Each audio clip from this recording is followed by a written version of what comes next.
The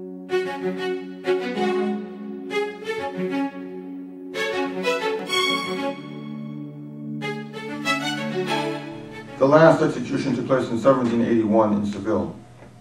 So again, those are the figures.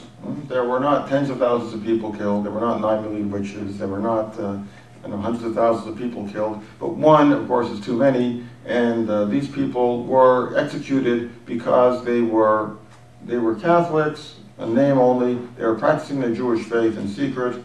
And this was considered to be an attack on the unity of the country. As you know, probably know, in 1492, Ferdinand and Isabel expelled all the Jews from Spain. There were 80,000 people who were subject to that decree. Of those 80,000, 40,000 converted at that time to the Catholic faith in order to avoid having to be exiled. The other 40,000 left. Many of them even came back afterwards because nobody would take them anywhere, and so they also came back. But again, a lot of those conversions were not sincere. And it's not surprising. In order to avoid exile, they would do anything. And then again, the Inquisition was rooting those people out, trying to find out those who were not, who had not converted sincerely.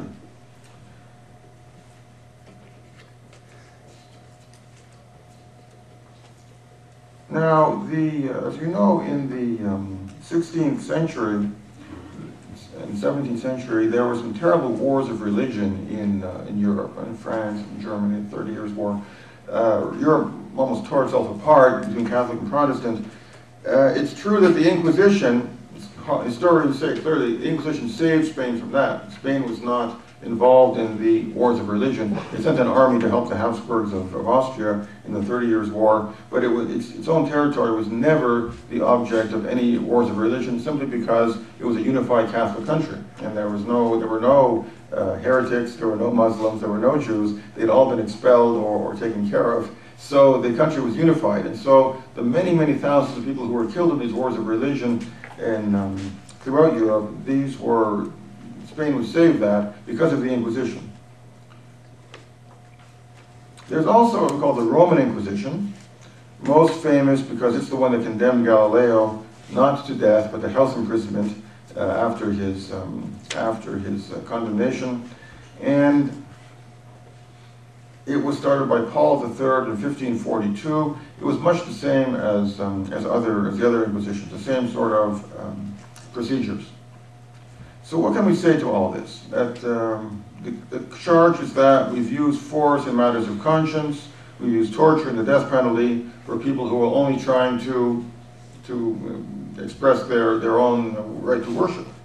Well, we can say, first of all, the Church never converted by the sword, and so non-Catholics never fell under the jurisdiction of the Inquisition. And we do have a right to religious freedom, and that seems to have been violated here, but you have to understand the context of the time. The Catechism of the Catholic Church, it says this: the right to religious liberty is neither a moral license to adhere to error, nor a supposed right to error, but rather a natural right of the human person to civil liberty, that is to say, immunity within just limits from external constraint in religious matters by political authorities. This natural right ought to be acknowledged in the juridical order of society in such a way that it constitutes a civil right. So it means that people have religious freedom, and the state should not coerce them in matters of religion. It says within due limits. And it goes on to say the right to religious liberty can of itself be neither unlimited nor limited by a public order conceived in a positivist or naturalist manner. The due limits which are inherent in it must be determined for each social situation by political prudence according to the requirements of the common good and ratified by the civil authority in accordance with legal principles which are in conformity with the objective moral order. So, if, for example, there's a religion today and one of their beliefs is that the firstborn child of every family should be sacrificed to their God, that would be considered against public order. And the authorities would come in and would prevent these people from killing their newborn children because of their religious beliefs. So that's very clear to us. In the things at that time, heresy was considered to be just as much of a subversive force in the society as this would be today. They considered that They were at war with the devil, and these people had gone over to the dark side, so to speak, in Star Wars terms. And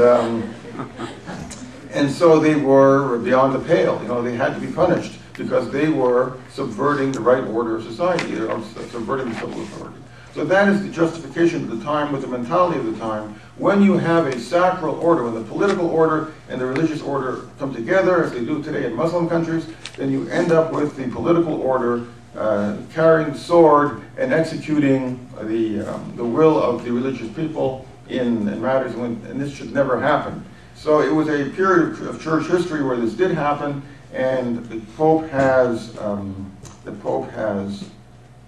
asked our Lord for pardon for the sins of the members of the church who did that, and we should join him in that. The Inquisition couldn't have functioned without the collaboration of the civil power, obviously. And it was a phenomenon then of a particular moment in church history, which is past. Now, you say, well, shouldn't the church have realized that this wasn't the way to go? And then we say that with our own mentality, but when you're rooted in a mentality where the whole society is based on belief in God and belief in the church, and the head of your society is the emperor or the pope, then you see, well, people who are going to try to undermine that are really, they are traitors to your society. So, no, I don't think that people could see that. And it's very interesting because you try to look through the material of the day and try to find people, the Middle Ages particularly, who were against this, and you don't find, I mean, of course, the heretics were against it, but you don't find church leaders saying, oh, we should put an end to this. They saw it as the cause, and the cause of civilization for them. So they were misled because they didn't have our perspective. They didn't have that perspective of centuries where we can, the ideas of human dignity, religious freedom, and tolerance have become part and parcel of our everyday mindset. But they didn't have that. And it's hard, it's really not fair to expect people to be able to stand out of their historical context and be able to say that.